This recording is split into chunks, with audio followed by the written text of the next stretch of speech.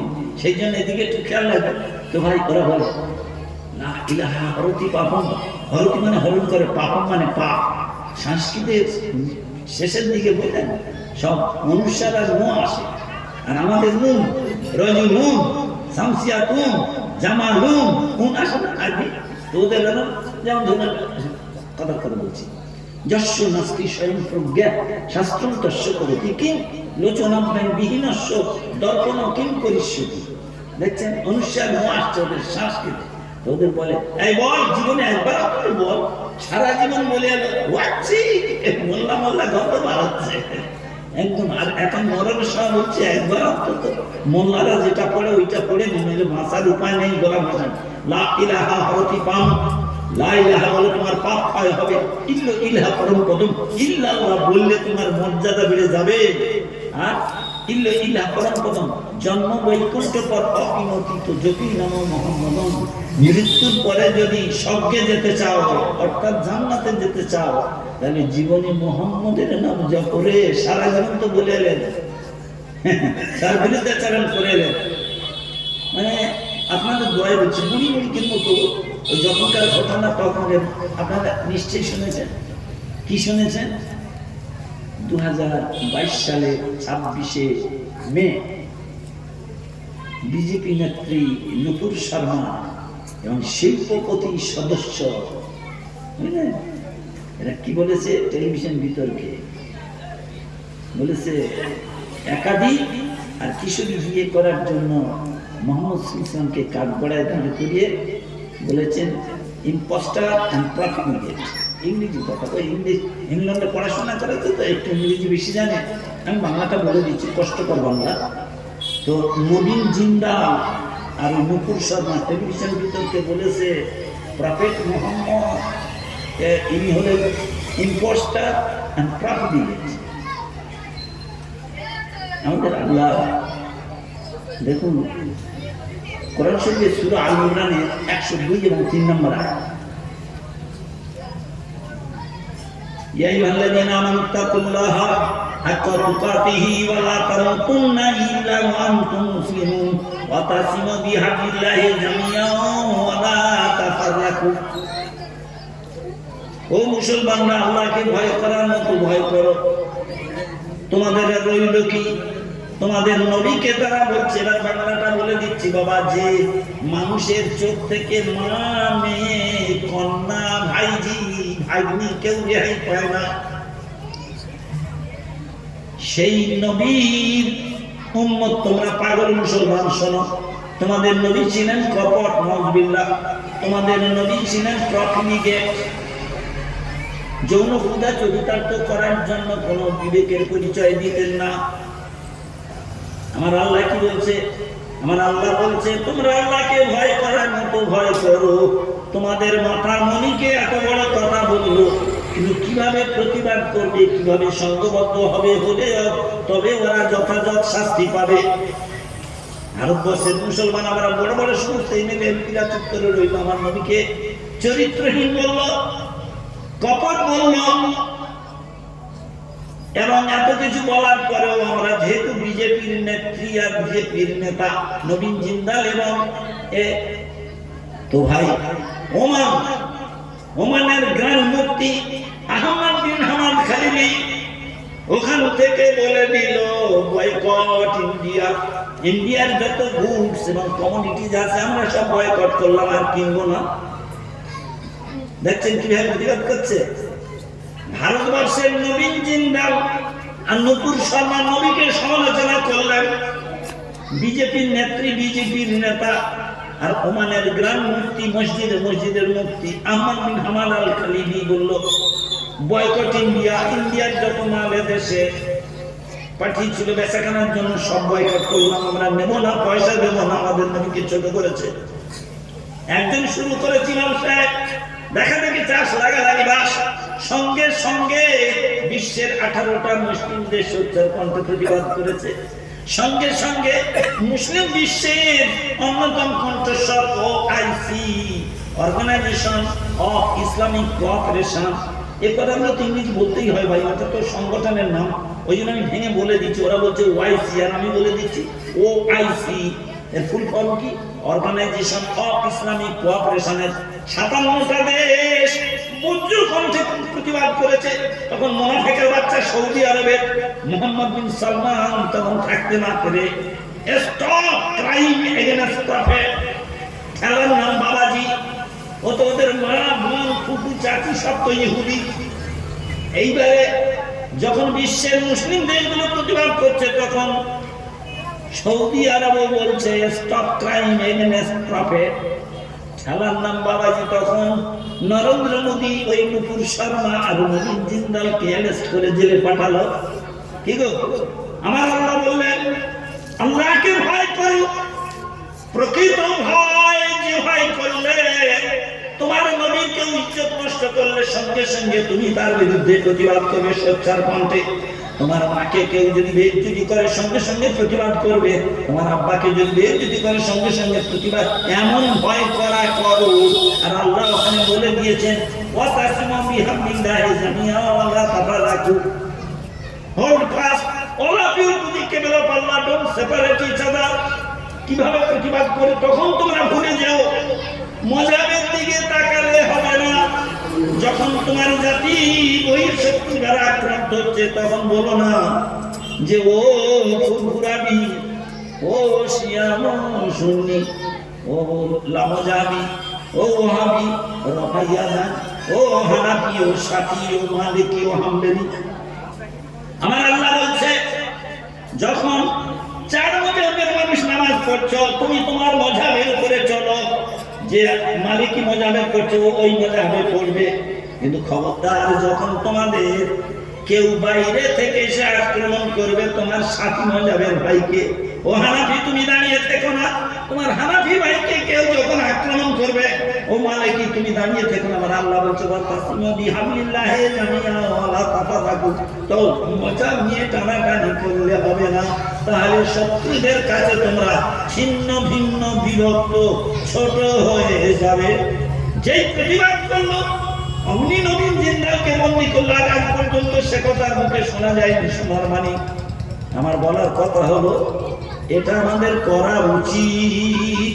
অন্যায়ের বিরুদ্ধে, স্বেচ্ছাচারের বিরুদ্ধে, অত্যাচারের বিরুদ্ধে, স্বৈরাচারের বিরুদ্ধে সারাটা জীবন যে নবী প্রতিবাদ করে গেলেন, আজ তার উম্মত হয়ে আমরা পাল পাল করে তাকিয়ে দেখলে হবে না। সোনার মানিক, আমি আপনাদের কাছে কোনো বক্তব্য এখনো রাখিনি, শুধু একটা পরিবেশ পরিস্থিতির প্রেক্ষাপটে আমরা সার্কামস্ট্যান্সেস 2-4টে কথা বলতে গেলে কিছু মাথার দরকার বাবা, সেই জন্য এতক্ষণ আপনাদের নিয়ে। মনে রাখবেন আমি জিকিরের কথা বলেছি, মনে রাখবেন আপনাদের আমি কালেমার তালকিন করতে বলেছি, মনে রাখবেন জিকিরটা এত শ্রেষ্ঠ কেন। আমার মনে হয় জীবনে যদি কেউ না শুনে থাকেন আজকে প্রথম শুনে নিন, আর যদি শুনে দিয়ে ভুলে যান তাহলে আজকে শুনে নিন। জান থাকলে জানো। আর মেটিয়া বলছে মনোহর রহমান সাহেবের বেশি দিন তো আর বিরক্ত করতে পারবো না বাবা।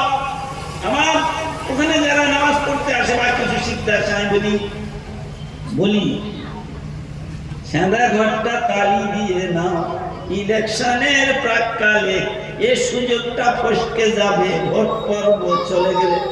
বলি জানারটা যতদিন বেঁচে আছে অন্তত ভালো ভালো কথাগুলো শিখে নাও, আমল করো বাবা, মরে গেলে পাবে না। অন্তত মানে এই এলাকার ভাইদের অন্তত বলি আসি আর না আসি মজলিসকে তো বড় ভালোবাসি। তাই যেখানে কোথায় আছে যেখানে কথা, যেখানে কেন এত গুরুত্ব, আল্লাহর কোরআন শুনুন, আমার কথা শুনুন। সূরাটার নাম হলো সূরা আনকাবুত। জি, সূরা নাম্বার 29, পারা নাম্বার 21, আয়াত রুকু নাম্বার 5, আয়াত নাম্বার 45। বিসমিল্লাহির রহমানির রহিম। উতলু মা উহিয়া ইলাইকা মিনাল কিতাবি ওয়া আকিমিস সালাহ ইন্নাস সালাতা তানহা আনিল ফাহশাই ওয়াল মুনকার। মৌলভী মাওলানা বাজার গরম করার জন্য এই পর্যন্ত ব্যাখ্যা করে ছেড়ে দি ভাই, ভুল বুঝবেন না। কি আমার আল্লাহ বলেছে ইন্না সালাতা তানহা আনিল ফাহশাই ওয়াল মুনকার, নিশ্চয়ই নামাজ, সালাত মানে নামাজ, নিশ্চয়ই নামাজ অশ্লীলতা, খারাপি এবং বুরাই থেকে তোমাকে দূরে রাখবে, হেফাজত করবে। কিন্তু ওই আবুল কালাম ভাই আমার কাছে সত্য হুজুর আল্লাহর কোরআন বলছে হেফাজত করবে, আর জুমার দিনে দুটো নতুন জুতো চুরি হয়ে গেছে, গেছে নামাজি বাইরের লোক না। বলে হুজুর আপনি বললেন নামাজ নিশ্চয়ই খারাপি থেকে বাঁচাবে, অশ্লীলতা থেকে বাঁচাবে। আমাদের ওই এলাকার কথা বলছে হুজুর, রাত 12টার সময় ওই দুটো নামাজিকে আমি ওই চকমির থেকে আসতে দেখি। চকমির হলে একটা ঘাঁটি, যেখানে দম মারি দম করে, এরা নামাজি, এরা নামাজ পড়ে। অথচ আল্লাহ বলছে আল্লাহ মিথ্যা কথা বলে, নাউযুবিল্লাহ নাউযুবিল্লাহ নাউযুবিল্লাহ। আল্লাহ বলছে নিশ্চয়ই, ইন্নামা আরবিতে সার্টেনলি, অফ কোর্স, মাস্ট, নিশ্চয়ই নামাজ মানুষকে অশ্লীলতা থেকে, খারাপি থেকে, বুরাই থেকে বাঁচায়। আর সে নামাজ পড়ছে রাত 12টার সময় চট মিলে যায়, সে নামাজ পড়ছে সুদে টাকা খায়, সে নামাজ পড়ছে জুম্মার দিনের চকচকে জুতোটা দেখে পায়ে দিয়ে চলে সামনে। তাহলে নামাজ এসব কাজ থেকে বাঁচাবে সে ওই করে কেন? মাওলানা ঠিক এই পর্যন্ত ইয়াতে দেখা, আপনার শুনলে বুঝতে পারবেন, ভুল বলিয়ে দিচ্ছি। ওখানে আয়াতটা আছে, কুল্লু মা উহিয়া ইলাইকা মিনাল কিতাব ওয়া আকিমিস সালাত ইন্না সালাতা তানহা আনিল ফাহশাই ওয়াল মুনকার। মনে রাখবেন, এখনো কমপ্লিট হয়নি। আমরা এই পর্যন্ত বলে বাবা বাজার করো, নামাজ পড়ো, নামাজ পড়লে ভালোই হবে আল্লাহ বলেছে। আর ওর সঙ্গে এই কথাটা রয়েছে ভালো না, এটা ব্যাখ্যা করে না, বুঝলেন? ইনকমপ্লিট মানে অসমাপ্ত বাক্য। ওখানে রয়েছে ওয়ালা যিকরুল্লাহি আকবার। ও সোনার মানি, আমার আল্লাহ বলছে, হে নবী, যে কোরআন আপনার উপরে নাযিল করেছি, এক্সিলেন্ট কোরআন, ইউনিক কোরআন, অদ্বিতীয় কোরআন, অতুলনীয় কোরআনে কোরআন শুধু পড়লে সব নয়, শুনলেও সব। বলুন সুবহানাল্লাহ। এই কোরআন দেখলেও সব। আমি বেশি কোরআনের ব্যাখ্যায় যাব না বাবা, শুধু একটুকু বলছি, ওই আয়াতের ব্যাখ্যা, যেটা ব্যাখ্যা করার দরকার সেটাই করছি। আপনারা নিশ্চয়ই জানেন, আমাদের মতো হেঁটু হেঁটু হেঁটু বক্তা ছাড়া বাবা এগুলো বলা খুব কঠিন বাবা। আমাদের আল্লাহ বলছেন, নবী যে কোরআন তোমার করে নাযিল করেছি, শুনলে অবাক হয়ে যাবেন। আপনারা শুনেছেন বাবা, দাঁড়িয়ে নামাজ পড়বেন। কোরআনের আয়াত ছাড়া নামাজ হয় না, হাদিস দিয়ে নামাজ পড়া যায় না, আপনার কোরআন দিয়ে নামাজ পড়তে হয়। দাঁড়িয়ে পড়বেন, প্রতি হরফের জন্য 100 করে সওয়াব লেখা হবে। বলুন সুবহানাল্লাহ। দাঁড়িয়ে পড়ার আবার বসে পড়ার অনুমতি আছে, সেই বসে পড়বেন, তাতে 50টা করে সওয়াব লেখা হবে প্রতি হরফের জন্য। বলুন সুবহানাল্লাহ। নামাজের বাইরে ওযু সহকারে শেখাশেখি করবেন কোরআনের আয়াত নিয়ে, প্রতি হরফের জন্য 25টি করে। বলুন সুবহানাল্লাহ। ওযু নেই কিন্তু দেহ পাখনা পাক, নিশ্চয়ই বুঝতে পারছেন, প্রতিটি হরফের জন্য 10টা করে নেকি লেখা হবে। আর আবুল কালাম ভাই, আব্দুল সালাম ভাইকে ডাকতে এসছে, কিরে বেড়া চালা যাওয়ারটা এখন ভালো হয়েছে না, এই এই সূরাটা শেষ হয়ে, এই রূপটা শেষ হয়েছে, বসে বসে শুনছে। আরে আমার আল্লাহর কোরআন শুনলে প্রতিটি হরফের জন্য 1টি করে নেকি লেখা হবে। বলুন সুবহানাল্লাহ। পড়তে জানে না, শুধু শুনছে। ও ভাইরা, যারা কোরআন পড়তে পারেন, ফজরের নামাজ পড়ে মা বোনদের বলুন, আগে বেদটি না করে অন্তত 1 রাকাত 1 রুকু 2টো আয়াত কোরআন শরীফ পড়ো। একটা আয়াত যদি ফজরের নামাজের পরে উঠে কোরআন শরীফ পড়ো, 100 রাকাত নফল নামাজের সব তোমার আমলনামায় লেখা হবে। বলুন সুবহানাল্লাহ। মা বোনদের বলুন, একটা বাপ একটা চ্যাপ্টার পড়লে 1000 রাকাত নফল নামাজ আমরা কোনদিন পড়তে পারিনি, সেই সওয়াবটা তোমার আমলনামায় লেখা হবে। যদি একটা রুকু কোরআন তুমি পড়তে পারো, বাবা ফজিলতে কোরআন বুঝতে পারেন, 80 বয়ান আমার কাছে শুনবেন না, আমি শুধু জাস্ট বলবো। আল্লাহ বলছে, হে নবী, এই কোরআন অদ্বিতীয় কোরআন আপনি পড়বেন। তারপরে বলছে ওয়াকিমিস সালাহ, নামাজ পড়বেন, কোরআন তেলাওয়াত করবেন, নামাজ পড়বেন। আল্লাহ নবীকে বলছে, শুনলে অবাক হয়ে যাবেন। ও সোনার ভাইরা, আপনারা যারা 5 ওয়াক্ত নামাজ পড়েন, একটু আমাকে বলবেন কি যে হুজুর আমরা 5 ওয়াক্ত পড়ি, ফজরের নামাজ কাজা হয় না কোনদিন? ঈশান নামাজ, ফজরের নামাজ যারা জামাতে পড়লো, সারা রাত আল্লাহর খাতায় তাদের ইবাদতের সওয়াব লেখা হলো। বলুন সুবহানাল্লাহ। বেশি বলতে যাব না বাবা, নামাজ পড়বেন, নামাজ পড়বেন, নামাজ পড়বেন। শরীর খারাপ হয়েছে আজকে খাবেন না, শরীর খারাপ হয়েছে ঘুমাবেন না, শরীর খারাপ হয়েছে আজকে কাজে যাবেন না, শরীর খারাপ হয়েছে আজকে গোসল করবেন না। কিন্তু শরীর খারাপ হয়েছে নামাজ পড়া যাবে না, এ ফতোয়া কারো 14 পুরুষ কেউ দিতে পারবে না। এটা আল্লাহর হুকুম। দাঁড়িয়ে পড়তে পারেন না, বসে পড়ুন। বসে পড়তে পারেন না, শুয়ে শুয়ে পড়ুন। শুয়ে পড়তে পারেন না, ইঙ্গিতে পড়ুন। আমি জানেন বলতে বাবা শুনুন, ইমাম সাহেব ড্রাইভারকে জিজ্ঞেস করে নি এই পশ্চিম দিক কোন দিক, আমার আল্লাহ সব দিকে আছে, কিন্তু প্রথমটা একটু সতর্কতার সঙ্গে জেনে নিতে যা পারে চলবে। কি অবস্থায় নামাজ পড়ি, নামাজ থেকে দূরে সরে থাকতে পারবেন না। মাল্লা ইউসাল্লি ফাহুয়া কাফির। হযরত আলী রাদিয়াল্লাহু তাআলা থেকে বর্ণিত, যাদের কাছে নামাজ নেই তারা কায়াকার পায়কার র।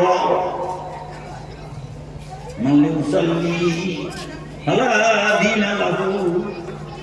আব্দুল ইবনে মাসউদ রাদিয়াল্লাহু তাআলা থেকে বর্ণনা করা হয়েছে, বাবা যাদের কাছে সালাত নেই, নামাজ নেই, তাদের কোনো দিন নেই। খবরদার খবরদার, হাত জোড় করে বলছি, কিন্তু আমি ওইখানে শেষ করবো না বাবা, এ তো করতেই হবে, এই কোনো ব্যাপার না। আমার খালাকুল জিন্না ওয়াল ইনসা ইল্লা লিয়াবুদুন। আমাদের আল্লাহ পাক কাদের জন্য? রুজির জন্য। আমাদের কাছে রুজি চায় না, রুজি আমাদের দেয়। আমাদের কাছে ঈদের জামা কাপড় চায় না, আমাদের দেয়। আল্লাহ বলে আমার খালাকুল জিন্না ওয়াল ইনসা ইল্লা লিয়াবুদুন। খবরদার খবরদার করবেন, নামাজ পড়বেন। যে কোনো অবস্থাতে পানি নেই, তৈমুম করে নিন। শরীর খারাপ, ডাক্তার পানি হাত ভেজাতে মানা করেছে, তৈমুম করে নিন। করতেই হবে, এট এনি সার্কামস্ট্যান্সেস করতেই হবে, আল্লাহ ফরজ। তো বাবা ইয়াউমা লা ইয়ানফাউ মালুন ওয়ালা বানুন ইল্লা মান আতাল্লাহ বিকলবিন সালিম। আশ-শুআরা 89 নম্বর আয়াতে আল্লাহ বলছে, বান্দারে একদিন আমার কাছে তোদের সবাইকে আসতে হবে, হাজির হতে হবে। যেদিন তোর সন্তান সন্ততি কোনো কাজে আসবে না, ব্যাংক ব্যালেন্স টাকা পয়সা কোনো উপকারে আসবে না, একমাত্র সেই মানুষটা আমার কাছে লাভবান হবে, উপকৃত হবে, মুক্তি পাবে, নাজাত পাবে, যে তার কল্পটাকে পবিত্র পরিচ্ছন্ন পরিশুদ্ধ করে আসবে। বলুন সুবহানাল্লাহ। কোরআন কোরআন বানাউটি গল্প বলছি না, কোরআন।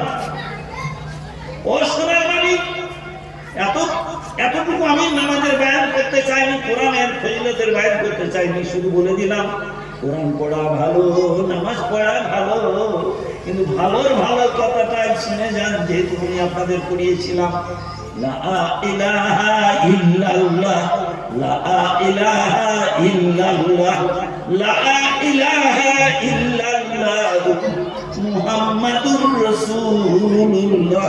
জিকিরের কথা আল্লাহ বলছে কোরআন তেলাওয়াত ভালো, নামাজ পড়া ভালো, কিন্তু ভালোর ভালো হলো আল্লাহ জিকরুল্লাহি আকবার। আকবার হলো কবির নেই, আকবার আকবার।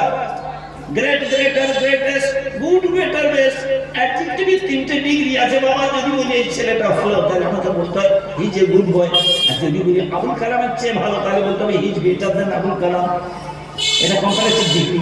আর যদি বলি পাড়ার মধ্যে ভালো, he is the best boy in the village, or he is the best boy in the school, ওটাকে সুপারলেটিভ ডিগ্রি বলে। বিশ্বাস করুন। তা কি বলছে? একবার একবার সবচেয়ে ভালো হলো আল্লাহর জিকির। বলুন সুবহানাল্লাহ। তাহলে এবারে শুনে নিন বাবা, জিকির এসেছি, খবরদার ওয়াজ মাসে বরাবরই শুনে যাবেন ভাই, বরাবরই শুনে যাবেন। কিন্তু আমি আপনাদের খুব কষ্ট করে বলে যাচ্ছি ভাই, একটু শুনবেন এবং মানার চেষ্টা করবেন। নামাজ পড়া ভালো, কোরআন তেলাওয়াত ভালো, আরো ভালো, এটা তো থাকবেই, কিন্তু আরো ভালো হলো আল্লাহর জিকির। বলুন সুবহানাল্লাহ। তাই আপনারা এইবার বলবেন কি আরবিতে? জিকির ইজ অফ টু টাইপস, জিকিরের জলি, জিকিরের খফি। কি ভুল বুঝবেন না, যারা করে আমি তাদেরকে খারাপ বলছি না, কিন্তু জিকিরের জলি, জিকিরের খফি, একটা হলো আওয়াজ করে জেকে, আর একটা হলো অনুচ্চ আওয়াজে জেকে। নিশ্চয়ই বুঝতে পারছেন।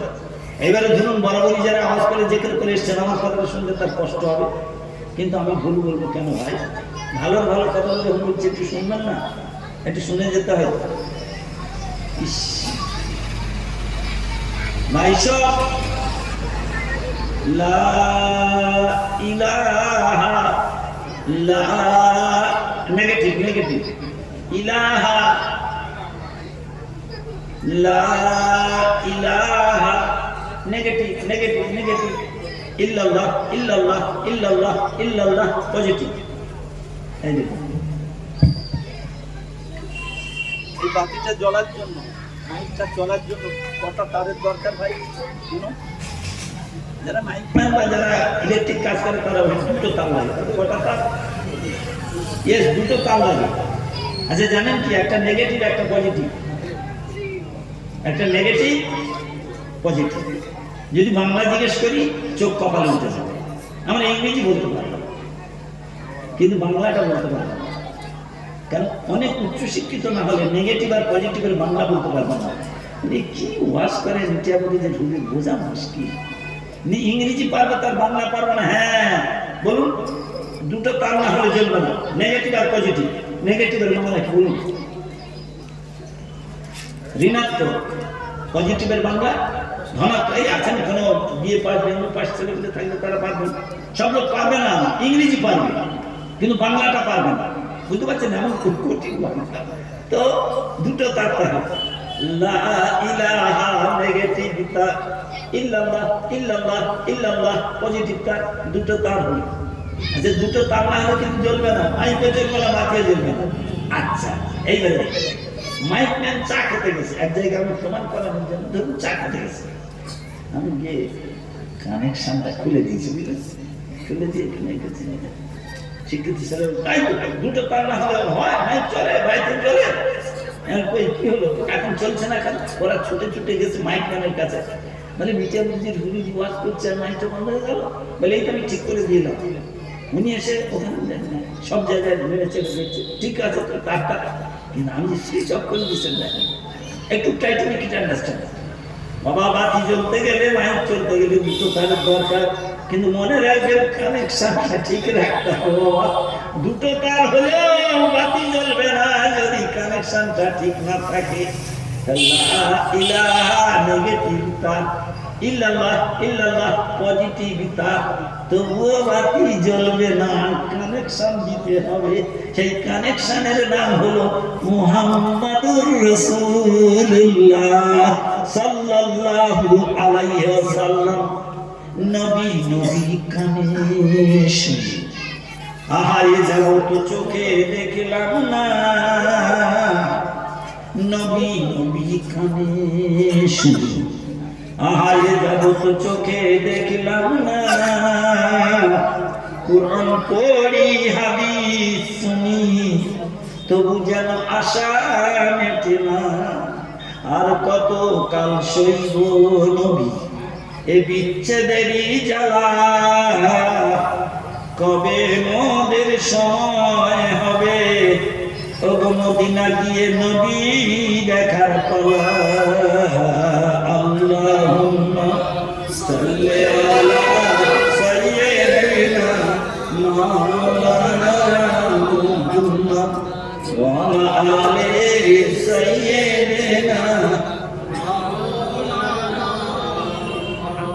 ভাই আমি সুপার মিটেড বাধ্য থেকে অপরমান্য, কিন্তু আমাদের দোয়া নিয়ে বলছি ভাই, আমার কাছে সব ফোন টোন আমি অত বুঝি দিচ্ছি। তবে বর্তমান ফোনের আক্রমণের অত্যাচার থেকে যুব সম্প্রদায়কে হেফাজত করার জন্য আল্লাহর দোয়া ফোন থেকে দুই একটা কথা বলে যায়, এই গড়বড় করে না, এই আমার খুব বিশ্বাস। আর আমার এখন সবচেয়ে প্রিয় বন্ধু হলো শারীরিক অসুস্থতা। এরা আমার বন্ধু, সব সময় বেঁচে আছে, বলি জানো রেজামের কাজ। আল্লাহর ফয়সালাতে সন্তুষ্ট থাকা হলো মোমেনের লক্ষ্য। ও ডাক্তার বলে লিভার ফ্যাটি এনলার্জ, আবার কখন ওদিকে বলছে প্রস্টেট গ্ল্যান্ড এনলার্জ। যা তো বিশ্বাস করুন, প্রেশার দেখাতে যাই, প্রেশার করে সর্বনাশ। ওয়াজ করছেন, বেড রেস্ট নিন তাড়াতাড়ি করবেন। যাই ভাই, আপনাদের দোয়া, তো আপনাদের দোয়া নিয়ে কয়েকটা কথা বলতে চাই ভাই। আসুন, জীবনে যতদিন বেঁচে থাকবে আমার নবী দেওয়া ফায়সালা আমার না করবেন না। নবী কোন কাজের সিদ্ধান্তকে বয়কট করবেন না, তাহলে মোমেন মুসলমান হতে পারবে না। আমি আপনাদের প্রমাণ স্বরূপ বলছি, একটা মুসলমান আর একটা ইহুদি। মুসলমানটা হলো মুনাফিক। মুনাফিক জান্নাতে যাবে না। কিন্তু মুনাফিকের কটা লক্ষণ? তিনটে। যখন সে কথা বলে মিথ্যা কথা বলে, যখন সে ওয়াদা করে তখন খেলাপ করে, আর তার কাছে কেউ কিছু আমানত রাখলে বাপের জিনিস বলে খেয়ানত করে। এই তিনটে লক্ষণ যার মধ্যে, সে মুনাফিক। তো যাই, একটা মুনাফিক মুসলমান, তার নাম বিশপ, আর একজন ইহুদি ঝগড়া হয়েছে। দেখ, আমি ঝগড়ার কথাটা খুলি। শেষ পর্যন্ত ঝগড়া হয়ে মীমাংসা হচ্ছে না, তখন ইহুদিটা মুনাফিক মুসলমানকে বলছে, এ ভাই, তুই বলছি আমি দোষী, আমি বলছি তুই, এভাবে মীমাংসা হবে না। একটা থার্ড পার্সনের কাছে যেতে হয়, একটা বিচারকের কাছে। তুই তোর দোষ দেখতে পাচ্ছিস না, আমি আমার দোষ, একটা তৃতীয় ব্যক্তি থার্ড পার্সন কাছে যাই, চল বিচারটা ফায়সালা করে দেবে। এই যুগের দিকে লক্ষ্য রেখে বলছি, মানব দরকার আছে ভাই। তো তখন মুসলমানটাকে জিজ্ঞেস করছে, ভাই কোন বিচারকের কাছে যাবি? লোয়ার কোর্টে যাবি না হায়ার কোর্টে যাবি না সুপ্রিম কোর্টে যাবি না রাজনৈতিক কোর্টে যাবি? সব পার্টি মোড়ল সব বসে গেছে, বুঝলেন? হয়তো দেখা যাচ্ছে, আল্লাহ মাফ করুক, এই যাচ্ছে হেঁটে হেঁটে পশ্চিমমুখ হয়ে, যদি সেই সময় সেই ব্যাপার এসে যায়, তো পশ্চিম দিকে মুখ করে ফন করে চেনটা সরিয়ে গরম পানি স্যালো মেশিন থেকে ছাড়ে। তারাই সমাজে বিচারক হয়ে আসছে, জানেন? কি বলবো, বুঝে নিচ্ছেন আপনারা? তো দুজনে যখন ঝামেলা হলো, তো বলছে কার কাছে যাবি বল। মুনাফিক মুসলমানটা বলছে, দেখ তোদের মধ্যে একটা খুব জ্ঞানী পীর সাহেব আছে, তার নাম কাব বিন আশরাফ, ওর কাছে যাবো। মুসলমানটা বলছে, ইহুদিদের মধ্যে একটা জ্ঞানী মানুষ আছে, তার নাম কাব বিন আশরাফ, ওর কাছে যাবো বিচার করতে। ইহুদিটাকে জিজ্ঞেস করছে, কার কাছে যাবি? বলছে, যে মানুষটা জীবনে যতদিন বেঁচেছিলেন 22,330 দিন 6 ঘন্টা 45 মিনিট 32 সেকেন্ড, 1 মিনিটের জন্য কোনো মানব অথবা দানবের সঙ্গে মিথ্যা কথা বলেননি, আমি সেই মানুষটার কথা। তিনি কে? আব্দুল্লাহর বেটা মুহাম্মদ সাল্লাল্লাহু আলাইহি ওয়াসাল্লাম, উনি বলছেন। তাহলে ইহুদি লোকটা বলছে, আব্দুল্লাহর বেটা মুহাম্মদের কাছে বিচার চাইতে যাব। তার কারণ, তার এই ধারণাটা আছে, ওই একটি মাত্র পৃথিবীতে এখন লোক বেঁচে আছে। ওসব কথাগুলোর উপরে বিশ্বাস করুন। ওনার সম্বন্ধে ইংরেজিতে, আরবিতে বা সংস্কৃতে ঘন্টার পর ঘন্টা কেন তিনি বিশ্ব সেরা, কিন্তু মজলিস গরম করার জন্য আমি মায়ান করিনি, প্রয়োজনীয় প্রেক্ষাপটে যেটা দরকার হবে বলবো। তো বলছে, আমি আব্দুল্লাহ বেটা মুহাম্মদ সাল্লাল্লাহু কাছে বিচার চাইতে যাবো। কে বলছে? ইহুদি। আর মুসলমানটা বলছে, তোদের ইহুদিদের একটা বড় পীর জ্ঞানী ব্যক্তি মাওলানা আছে, তার নাম কাব বিন আশরাফ। বুঝাচ্ছে সমাজের দিকে আজকে তাকিয়ে দেখো। মুসলমানের বাচ্চা বলছে ইহুদির কাছে বিচার করতে যাব, আর ইহুদির বাচ্চা বলছে আরব সমাজে, মানব সমাজের দ্বিতীয় মানুষ আর এরকম নেই। এমনকি আরবের কুরাইশ বংশের লোকেরা মুসলমান, আল্লাহর রসুলের শত্রু, বাইরে যখন ব্যবসা করতেন যেত, তাদের সুন্দরী নারী আর সম্পত্তিগুলো আল্লাহ রসুলের কাছে জমা দিয়ে যেতেন। কেন? এই একটা মাত্র মানুষ যিনি আমাদের খেয়ালত করবে না।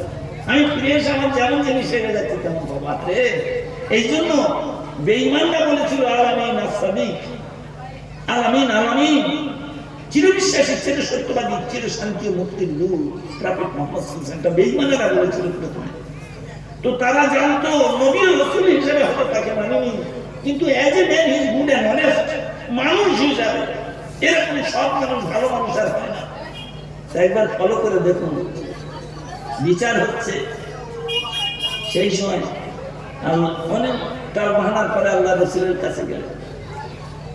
আল্লাহ রসুলের কাছে আল্লাহ রসুল বিচার করে দিয়েছেন। বিচারের রায় যার দিকে যায়, ইহুদি আগেই বলে গেছে আমার পক্ষে আসুক আর বিপক্ষে আসুক, এই একটি মাত্র মানুষ যিনি অন্যায় বিচার করেন।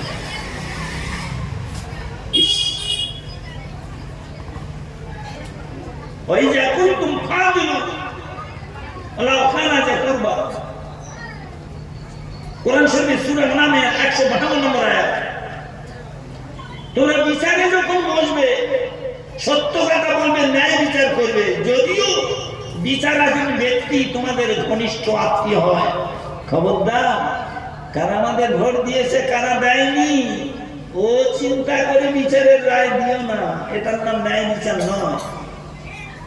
আমার কোরআন শরীফে একথা বলা হয়েছে, আমার নাম ইয়াকুব বিমান জালাল্লাহু উলাইকা হুমুল কাফিরুন, আমার নাম ইয়াকুব বিমান জালাল্লাহু উলাইকা হুমুল জালিমুন, আমার নাম ইয়াকুব বিমান জালাল্লাহু উলাইকা হুমুল ফাসিকুন। কোন সূরা আছে? সূরা মায়দা 44, 45, 47। যারা আল্লাহ নাজিলকৃত কিতাব নির্দেশ মোতাবেক বিচার করবে না তারা কাফের, তারা জালেম, তারা ফাসিক। বিচার কিভাবে করতে হবে সেটাও কোরআন বলে দিয়েছে। এখন বিচার হয়নি, আমি শুধু প্রশ্ন কিভাবে বিচার করব। আমার স্বভাব হলো ভাই একটা, আমি ওই এখান থেকে ওখান থেকে তো ওয়াজ করতে পারি না, যে কথাটা বলবো সেইটা পূর্ণ করতে চাই। বিচার সম্পর্কিত কোরআন হাদিস কি বলেছে তো শুনলে অবাক হয়ে যাবে। আল্লাহ রাসূলের দরবারে কয়েকজন সাহাবী এসে ইয়া রাসূলুল্লাহ, এই মহিলার নাম ফাতেমা, ওর বাপের নাম জাহাজ, খুব বড় লোকের মেয়ে, অ্যারিস্টোক্রেটিক ফ্যামিলির মেয়ে, ভুল করে শয়তানের চক্রান্তে সঙ্গ দোষে পড়ে এটি চুরি করে ফেলেছি। আর চুরি করলে একটা হয়, আমরা একটু আপনার কাছে সুপারিশ করতে এসেছি যেন একটু হালকা করে বিচারটা করা হয়। ইসলামী বিচার কার নাম? এরা তো ভুল বুঝছে, কিছুই জানে না, পড়াশোনা করে না। কারা? গায়ের কমের মানুষ, যারা চেনে তারা কেনে, যারা চিনেছে যারা বুঝেছে তারা ইসলাম কবুল করছে। আজকে ওই কথাটাই বলতে চাচ্ছি, আল্লাহ রাসূলের কাছে এসেছেন সুপারিশ করতে। আরে আমাদের পঞ্চায়েতে এরকম হয়, কোর্টেও হয় এরকম, উকিলদের দ্বারা টাকা দিতে পারলে রায় ফয়সালা পাল্টে যাবে। আল্লাহ রাসূল কি বলছে জানেন? এই শোনো, এই বিচার, এই এই এই এই ফয়সালা, এই কাজ করলে তার এই ফয়সালা, এই অন্যায় করলে তার এই পানিশমেন্ট, এটা মুহাম্মদের তৈরি নয়, মুহাম্মদের বাপের নয়, তোমাদের আমাদের যিনি তৈরি করেছেন মহান আল্লাহ ফয়সালা। অতএব যদি ফাতেমা বিনতে মানে ডটার, আর দিকে বিনতে বলা হয়, আর ইবনে বা বিন মানে সন, বিয়ের মজলিসে বলে না ফলানা ইবনে ফলানা বিনতে ফলানার সঙ্গে বিয়ে হচ্ছে, ওই সময় তোর মতো শুনি। আল্লাহ রাসূল বলছেন, এই সাহাবীরা শোনো, ফাতেমা বিনতে জাহাস মানে জাহাসের মেয়ে ফাতেমা না হয়ে ও যদি ফাতেমা বিনতে মুহাম্মদ হতো, বিচারের রায় পরিবর্তনীয়, ওই রায় থাকতো। বলুন সুবহানাল্লাহ। ইসলামী বিচার কাকে বলে? এরা না জেনে বলে কাজের বিচার মানে অন্যায় বিচার, ভুল বিচার। নো, তো বিচার কেমন করবে? যাকে দেখলে শয়তান মারপাট করে পালিয়ে যেত, ফারুক আজম, হযরত ওমর ফারুক রাদিয়াল্লাহু তাআলা ছেলে আবু শামা বিন ওমর মিশরে থাকতেন। মিশরের গভর্নর তখন আমর ইবনে আস শারীরিক অসুস্থতার কারণে বন্ধু বান্ধবের চক্রান্ত এবং পরামর্শে একটুখানি মদ পান করেছিল। ইসলামী শরীয়তে মদ পানের যে না শাস্তির কথা আছে, তো উনি দেখলেন ইস খলিফাতুল মুসলিমিন হযরত ওমর ফারুকের ছেলে আবু শামা ঠকঠক করে কাঁপছে, আমর ইবনে আস মিশরের গভর্নর শাস্তি দিতে কাঁপছে, এটা খলিফাতুল মুসলিমিনের ছেলে। আমাদের এখানে দেখুন না, সাধারণ মানুষ একটা অন্যায় করে বাবারে, আর সেই অন্যায়টা কোনো মিনিস্টারের ভাই করে, কোনো মুখ্যমন্ত্রীর ভাইপো করে, কোনো প্রধানমন্ত্রীর ছেলে করে, একদম শাস্তি লাগো। সাধারণ মানুষকে সম্মান দিতে কি বলছে? খলিফার বেটা করেছে, তাকে শাস্তি দিয়েছে লঘু, হালকা করে। আরে খলিফাতুল মুসলিমিন হযরত ওমর ফারুকের ছেলে আবু শামা, আমি মিশরের গভর্নর হলেও খলিফার থেকে বড় নয়। হাতটা কেঁপে কেঁপে তাকে শাস্তি দিলেন, অল্প করে, লঘু করে, রাগব করলেন। এই খবরটা খলিফাতুল মুসলিমিন হযরত ওমর ফারুক রাদিয়াল্লাহু তাআলা আনহু কানে গেল। কানে যেতে ডেকে পাঠালেন, গভর্নরের ছেলেকে ডেকে পাঠালেন, আপনি আল্লাহর সার্কামস্ট্যান্সেস আমার ছেলেকে বিচার করেছেন, শাস্তিটা লঘু করে দিয়েছেন কেন? এ শাস্তিটা কি আপনার তৈরি না আমার বাবার তৈরি? এটা তো আল্লাহ নির্ধারিত। সেখানে ডেকে যেভাবে কড়া মারা, চাবুক মারা দরকার, ফারুকে আজম নিজের কলিজার টুকরো সন্তানকে সেই চাবুক মারলেন। কথিত আছে, বলেছিলেন আব্বাজান নেশার জন্য নয়, ডাক্তাররা পরামর্শ দিয়েছিল এতটুকু পান করলে তোমার ওই রোগটা ভালো হয়ে যাবে। এত কিছুর পরেও অনুনয় বিনয় অনুরোধ করা সত্ত্বেও শাস্তি কম করেননি এবং 1 বছরের মধ্যে এই বেত্রাঘাতের শাস্তিতে খলিফাতুল মুসলিমিন হযরত ওমর ফারুক রাদিয়াল্লাহু তাআলা সন্তান প্রাণ ত্যাগ করেছিলেন। এর নাম ছিল ইসলামী বিচার। তো তখন আল্লাহ রাসূল বিচার করে দিয়েছেন, রায়টা গেছে ইহুদির পক্ষে, মুসলমানের বিপক্ষে, বিচারের বিপক্ষে। দূরে যেতে যেতে বলছে, বাবা মুসলমানটা বলছে, আচ্ছা আরেক জায়গায় বিচার করতে ওজন করে চলে না, দেখি ঠিক আছে কিনা, বাটকারা হয়তো ঠিক নেই। কে বলছে? মুনাফিক মুসলমান। আর ইহুদির বাচ্চা কি বলছে? ওরে সুপ্রিম কোর্টের রায় পাওয়ার পরে হাইকোর্ট আর লোয়ার কোর্টে গেলে হবে না। মুসলমানের বাচ্চা বলছে চলো না, চলে যাই তোমাদের ওই কাবিন আসামের কাছে। তখন ইহুদির বাচ্চা বললো, তুমি যখন শুনবে না তবে শুনে না, মুসলমানদের মধ্যে আরো একটা মাঘের বাচ্চা আছে, তার নাম ফারুকে আজম, ওমর ফারুকের কাছে যাবে। কে বলছে? ইহুদি। আর মুসলমান তো চাচ্ছি ইহুদি দোকানে। যাই হোক, ওমর ফারুক রাদিয়াল্লাহু তাআলা আমার কাছে গিয়েছেন, দাঁড়িয়ে রয়েছেন। কি ব্যাপার হুজুর? আমরা একটা ফয়সালা করতে এসেছি। ওমর ফারুক রাদিয়াল্লাহু তাআলা ওনার ভাষা জিজ্ঞেস করলেন, আর ফর দ্য ফার্স্ট টাইম, মানে এর আগে কি কোনো পঞ্চায়েত বা লোয়ার কোর্টে বা হায়ার কোর্টে বিচার হয়েছে? ইহুদিটা সত্যিকার বলছে, মুসলমানটা ঢোক গিয়েছে, মুনাফিক। ইহুদির বাচ্চা বলছে, হে আব্দুল্লাহর বাবা মুহাম্মদ, ফয়সালা অলরেডি সুপ্রিম কোর্টে হয়ে গেছে, তবু আমার এই সাথী ভাই যার সঙ্গে গন্ডগোল, ওর অনুরোধে আর ওর কথায় ওর চাপে পড়ে আমি ফের আপনার কাছে এলাম। আমার ফারুক চিন্তা করলেন, সুপ্রিম কোর্টে হয়ে গেছে বাবা। তা বলছে একটু অপেক্ষা করুন, আমি একটু কাজে ছিলাম তো, ঘরের ভিতর থেকে ঘুরে আসি। ঘরের ভিতর থেকে ঘুরে এসেছি, মনে রেখে দিন ঢুকেছি। এই সময় যে কারণে ঘটনাটা শোনাচ্ছিলাম, কোরআন শরীফে একটা সূরা আছে, সূরার নাম হলো সূরা নিসা। সূরা নাম্বার 4, পারা নাম্বার 5, রুকু নাম্বার 9, আয়াত নাম্বার 65। এই সেই আয়াত। বিসমিল্লাহির রহমানির রহিম। হযরত ওমর ফারুক রাদিয়াল্লাহু তাআলা ঘরের ভিতর গেছে, আসুন বাবা গেছে, আমার কিছু বলে গেছে। ফালা রাব্বিকা লা ইউমিনুনা হাত্তা ইউহাক্কিমুকা ফীমা শাজারা বাইনাহুম সুম্মা লা ইয়াজিদু ফী আনফুসিহিম হারাজাম মিম্মা কাদাইতা ওয়া ইউসাল্লিমু তাসলিমা। কোরআন শরীফের সূরা নিসার 65 নম্বর আয়াত। এই আয়াতটার মানেও এখনো বলিনি বাবা। ওমর ফারুক রাদিয়াল্লাহু তাআলা ঘর থেকে শুধু আয়াতটা শুনিয়ে রাখলেন। ওমর ফারুক ঘর থেকে বারবার সময় একটা তীক্ষ্ণ ধারালো এত বড় তলোয়ার হাতে করে নিয়ে বার হলেন। এইদিকে দাঁড়িয়ে রয়েছে মুনাফিক মুসলমান বিষয়, আরেকদিকে ইহুদি দাঁড়িয়ে রয়েছে। তলোয়ারটা নিয়ে মুসলমানের দেহ থেকে, মুসলমান মুনাফিক বিষয় দেহ থেকে মাথাটা সরিয়ে দিলেন। ছটপট ছটপট করে চালিয়ে দিয়ে রাখতো। মুসলিম সমাজে হই হট্টগোল, আন্দোলন শুরু হয়ে গেল। আমাদের দাবি মানতে হবে, নইলে যদি ছাড়তে হবে। সবার কাছে গিয়ে বলছে, কি সাহস, মারতে যদি হয় তাহলে ইহুদিকে মারতে হতো, কোনা কেলে মুসলমানের মাথা কেটে দিল, এদের দাবি। আল্লাহ রাসূলকে অত্যন্ত বিভ্রান্ত করতেন মুসলিম কিছু লোক না বুঝে। তারা তো ঘটনা জানে না এই ব্যাপার, শুধু বলছে ওমর ফারুক এই মুসলমানের মাথা কেটে দিয়েছে। তখন সবাইকে বলছে, ইয়া রাসূলুল্লাহ, মাথা যদি কার নাম ইসলাম, কার নাম ইসলাম। ওরে নরেন্দ্র মোদী, ওরে অভিষেক ব্যানার্জি, তোরা যদি ইসলামের ডেফিনেশনটা অন্তত জানতিস, এমন কথা বলতে পারতিস নি। আর সারা বছর ধরে শুধু খালি গোরক্ষকদের জন্য, গোভক্ষণকারীদের উপরে প্রত্যেকটা জেলায় প্রত্যেকটা রাজ্যে আক্রমণ করতিস না। তোরা যদি ইসলাম কাকে বলে পৃথিবীর মানুষ জাতিকে মানুষ বানানোর জন্য যে মহামানবকে পাঠানো হলো, পৃথিবীর এমন কোন ধর্মগ্রন্থ নেই যে ধর্মগ্রন্থে তার সম্বন্ধে প্রমিস করা হয়নি।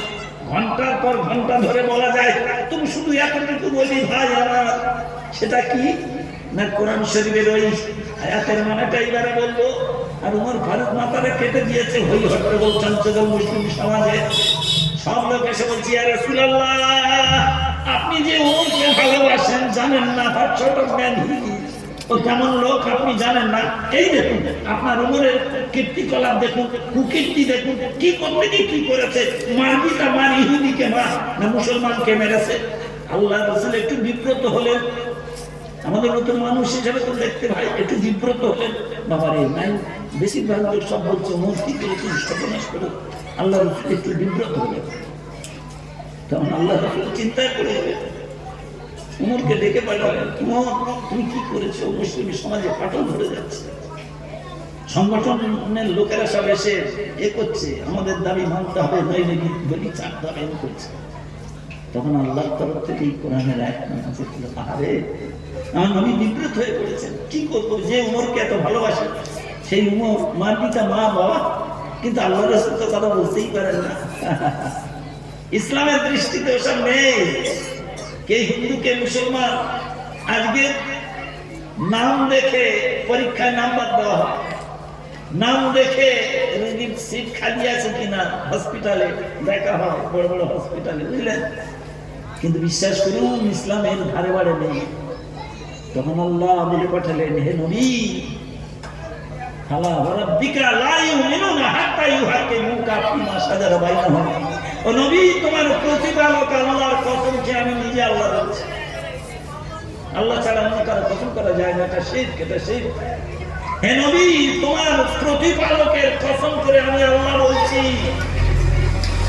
ওই দুটো মানুষ যাদের জীবনে কোনো কলহ, দ্বন্দ্ব, গন্ডগোল দেখা দিলে ফায়সালা দানকারী হিসাবে, মধ্যস্থকারী হিসাবে তোমাকে না মেনে নেয় ষড়যন্ত্রকরণে, তোমার দেওয়া সিদ্ধান্ত মনে প্রাণে যদি না মেনে নেয়, they are not Muslim, they are not women, they are not believers। কে বলছে? আল্লাহ কসম করে বলছে, হে নবী কি বিচার করছো শুনে না, উমরের উপর রাগ দেখাবে না। উমর সোজা এসে আল্লাহ রাসূলের কাছে বলছে, ইয়া রাসূলুল্লাহ, আমাকে ডেকেছেন? ইয়া রাসূলুল্লাহ, সুপ্রিম কোর্টের রায়ের পরে যে মুনাফিক মুসলমানটা লোয়ার কোর্টের বিচারপতির কাছে রায় জানতে গেছে, আপনার বিচারের পরে যে নবীর ফয়সালা সর্বান্তকরণে মেনে নিতে পারে না, যেখানে স্বয়ং আল্লাহ বলে দিয়েছে ওমা তাকুমুর রাসূলু ফাকুলু ওমা নাহাকুম আনহু ফান্তাহু, কোথায় আছে? সূরা হাশরে 7 নম্বর আয়াত, সূরা নাম্বার 7, পারা নাম্বার, ও ভাই এটা হাশরের 7 নম্বর আয়াত, পারা নাম্বার 28, রুকু নাম্বার 1, আয়াত নাম্বার 7। ওমা তাকুমুর রাসূলু ফাকুলু ওমা নাহাকুম আনহু ফান্তাহু, আমার নবী যেটা ধারণ করতে বলেছে সেটা ধরো, আমার নবী যেটা ছাড়তে বলেছে তার থেকে বিরত থাকো। সেই নবীর কথা আজকের মানল না। খাত্তাবের বেটা উমর, যার গোলামি করে, পদশ্রয় করে, যার সুন্নতকে ভালোবেসে খাত্তাবের বেটা উমর আজ খলিফাতুল মুসলিমিন হয়েছে। আজকের সেই নবীর বিচার পছন্দ নয়, গোলামের বিচার পছন্দ করতে এসছো। তাই ইয়া রাসূলুল্লাহ, এর মতো মুনাফিককে বাঁচিয়ে রাখলে পাড়ায় পাড়ায় গন্ডগোল বাঁধাবে, এ ক্লাবে ও ক্লাবে গন্ডগোল বাঁধাবে, এ পার্টিতে ও পার্টিতে গন্ডগোল বাঁধাবে, এই স্কুলে ওই স্কুলে দ্বন্দ্ব বাঁধিয়ে দেবে। সেই জন্য মুনাফিককে দুনিয়া থেকে সরিয়ে দিয়েছে। বলুন কি হেন সুবহানাল্লাহ, সুবহানাল্লাহ। এই জন্য এই আয়াতটা আপনাদের সামনে খবরদার, যে কাজ করেছে যদি দোষী সাব্যস্ত হয়, সে যে যা ইরেসপেক্ট অফ কাস্ট এন্ড রিলিজিয়ন, জাতি ধর্ম বর্ণের দিকে চার নাম ইসলাম নয়, বিচার তার নাম নয়। শোনার মানে আমি আপনাদের কাছে কোরআনের একটা আয়াত তুলে এত সুন্দরে বোঝানোর চেষ্টা করছি ইসলামী বিচার পদ্ধতি কিভাবে ছিল। আরে না জানে শুনে কি বলছে, শুনলে অবাক হয়ে যাবেন। এইবারে বাবা আপনাদের সামনে আমি রাখতে চাই, যেদিন দেখি শীতের মধ্যে যখন দেখি গরম পড়ে খুব মশা লাগে, তাড়াতাড়ি মশাই এখন তাড়াতাড়ি করে ঢুকে গিয়ে যদি দেখি দুটো তিনটে ঢুকে পড়েছে, ও বাবা রে, তার ধ্যান থাকা যাবে না।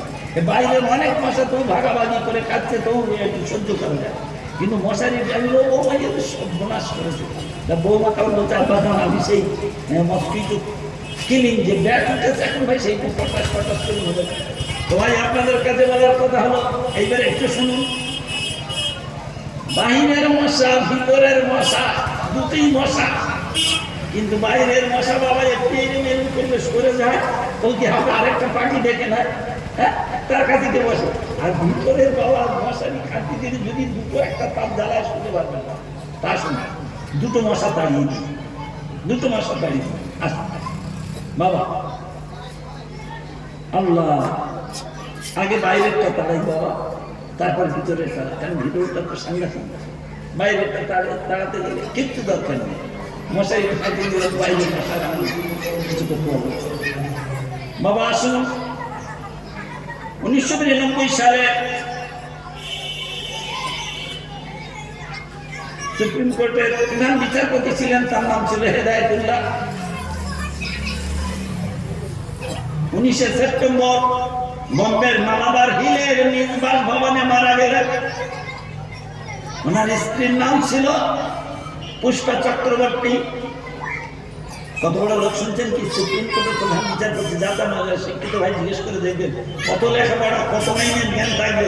ভারতবর্ষের শেষ বড় কোর্ট যার নাম সুপ্রিম, তার প্রধান বিচারপতি, তাহলে বুঝতে পারছেন খুব হাইলি কোয়ালিফাইড। হেদায়েতুল্লাহ মারা গেছে। হ্যাঁ, হেদায়েতুল্লাহ কত সালে? 1992 সালে 19 সেপ্টেম্বর। ভাই 1919 সালে 2019 সালে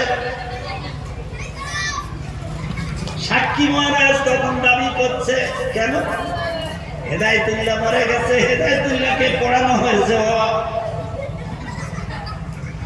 আর কাকে পড়ানো হয়েছিল একটু বলে দিই, এরা সব এলিট মুসলমানের মধ্যে, এরা এলিট হাইলি কোয়ালিফাইড।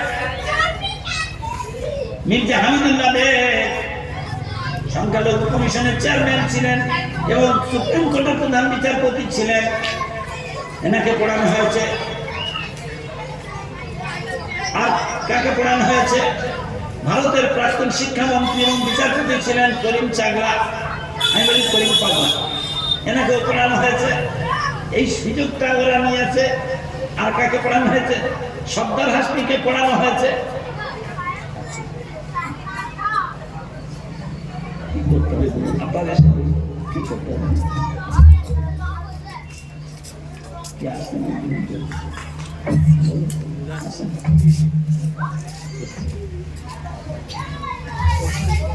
নারায়ে তাকবীর, নারায়ে তাকবীর।